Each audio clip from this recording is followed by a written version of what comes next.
Bonjour à tous et à toutes, c'est Nomen et bienvenue dans ce premier épisode de Setup des abonnés. Vidéo au cours desquelles je présente les setups que vous m'avez envoyés par mail. Mais avant de commencer, je vous rappelle que si vous souhaitez participer, c'est toujours possible. Il suffit d'aller voir la vidéo qui se trouve en description où je vous explique toutes les conditions nécessaires pour pouvoir passer dans la vidéo. Enfin, n'hésitez pas, si vous aimez mon contenu, à mettre un petit pouce bleu, un commentaire et à vous abonner si c'est pas déjà fait. Sur ce, on est parti pour l'épisode 1 de Setup des abonnés.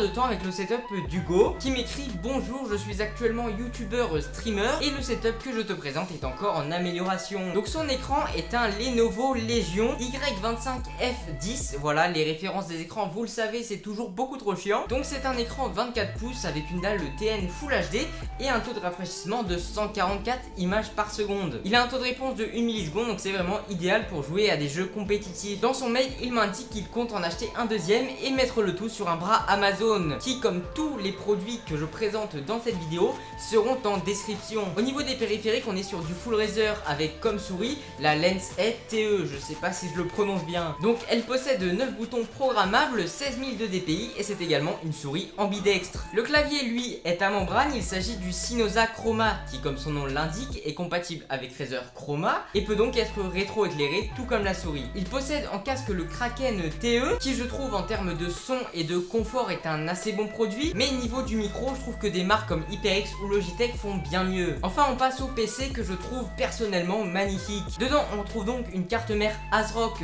B450 Steel Legend avec un processeur de chez AMD, le Ryzen 5 2700X. Au niveau de la RAM, il possède deux barrettes G-Skill Trident Z Neo RGB de 8Go cadencé à 3600 MHz pour un total donc de 16 Go de RAM. Sa carte graphique est l'excellente Gigabyte RX 5700 XT Gaming de 8 Go et il a également un très bon water cooling de chez Enermax, l'Aquafusion 240 ARGB qui en plus est franchement stylé. Le tout est alimenté par la Corsair RM750 et installé dans un boîtier là aussi de chez Enermax, le Starryfort SF30, donc je sais pas si je le prononce bien, qui coûte pas extrêmement cher mais qui offre un très bon rendu avec 4 ventilateurs RGB. Pour terminer avec ce setup, on peut voir que sur le côté, il a disposé les boîtes de tous ses composants. Il me précise aussi qu'il avait un micro, le Tonor Q9, mais qu'il ne marche plus.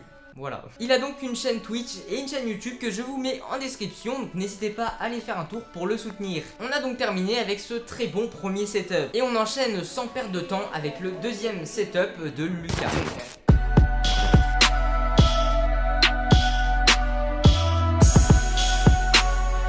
Donc il me dit qu'il a acheté ce setup avec son argent et qu'il a mis à peu près 2 ans pour en arriver là. Il possède donc deux écrans de 24 pouces, le premier étant un LG et le deuxième venant de chez BenQ. Au niveau des périphériques, on retrouve une souris sans fil de la marque Trust, tout comme sa chaise et son micro qui est le GXT 232. Son clavier à membrane vient lui de la marque Spirit of Gamer. Son casque est cette fois-ci de chez Razer et il s'agit du Kraken Pro V2. Il possède donc une PS4 Slim ainsi qu'un ordinateur portable intégrant un Intel Core i7 et une Nvidia GeForce GT qui date d'il y a environ 5 ans. Mais dans son mail, il m'indique qu'il est en train d'acheter les composants nécessaires au montage de sa nouvelle tour, incluant pour l'instant une MSI B450 Gaming Max Plus et un water cooling Aquafusion 240 RGB, le même que dans le setup précédent. Le tout dans un boîtier là aussi de chez Enermax. Enfin, il a une assez vieille webcam qui fait de l'HD, c'est la Logitech C270 et comme précédemment, il a une chaîne YouTube, donc le lien est bien évidemment en description si ça vous intéresse. Sur ce,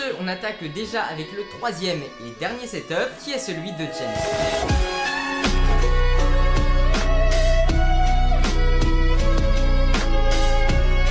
Il possède donc un écran de la marque Brandt dont il n'a pas la ref, sur lequel il a branché un clavier mécanique, le TAC Ori Pro V1 qui est équipé d'un joystick analogique. Ensuite, son PC est un ordinateur portable de chez ASUSTUF équipé d'un processeur Ryzen 7 3750H et d'une très bonne carte graphique de chez Nvidia, une GeForce RTX 2060 et d'une dalle IPS d'environ 16 pouces Full HD avec un taux de rafraîchissement à 120 images par seconde. Donc on est vraiment sur un très bon PC portable. Au niveau des périphériques, il utilise la très bonne Razer Mamba Wireless compatible Razer Chroma et qui va jusqu'à 16 000 de DPI. Pour ce qui est du clavier, on est sur le Razer Huntsman que perso j'aime beaucoup, notamment du fait de son design. C'est un clavier lui aussi compatible Razer Chroma et sa particularité c'est qu'il est équipé de switch optique et non mécanique. Son tapis de souris est lui aussi de chez Razer, c'est le Firefly Art Edition que j'ai moi aussi utilisé pendant quelques temps avant de passer sur un Goliathus, et c'est un tapis de souris assez élégant. Le seul problème c'est qu'avec la Art Edition, eh bien les patins de la souris s'usent beaucoup plus vite. Sur son bureau on retrouve des enceintes de la marque Watec, je crois que ça se dit comme ça, et qui en gros, si j'ai bien compris le truc, permettent de mettre de l'eau sur les enceintes, et en gros quand il y a du son, et bien l'eau danse en quelque sorte. Enfin bref, c'est assez original et je trouve ça très stylé. Son casque est le Konix Drakkar et il possède également une tablette graphique de la marque Wacom, la Intuos S. Enfin, sa chaise est de la marque Corsair et il s'agit de la T1 Race. Ah oui, et niveau du câblagement, c'est un peu catastrophique hein. Le setup est stylé, mais le câblagement gâche un peu tout. Donc je mets en description les produits que j'utilise pour moi faire mon câblagement, même si bon, je suis pas un professionnel et c'est pas parfait. Avant de terminer la vidéo, j'aimerais m'attarder 2 minutes sur son décor que j'ai plutôt bien aimé, notamment avec les petites figurines et la maquette de Poudlard. Rien à dire, c'est vraiment stylé. On arrive donc à la fin de cette vidéo, j'espère qu'elle vous aura plu. Si c'est le cas, comme d'habitude, pensez petit pouce bleu, petit commentaire et l'abonnement si c'est pas déjà fait. Pour ceux qui sont arrivés jusqu'à la fin de la vidéo, je vous encourage grandement à vous abonner à mon Instagram qui est en description, car il se pourrait qu'un petit concours apparaisse dans les jours qui viennent. Moi, je dis ça comme ça, hein, vous faites comme vous voulez. En tout cas, c'est tout pour cette vidéo. On se retrouve normalement la semaine prochaine. C'était Nomen. Bye.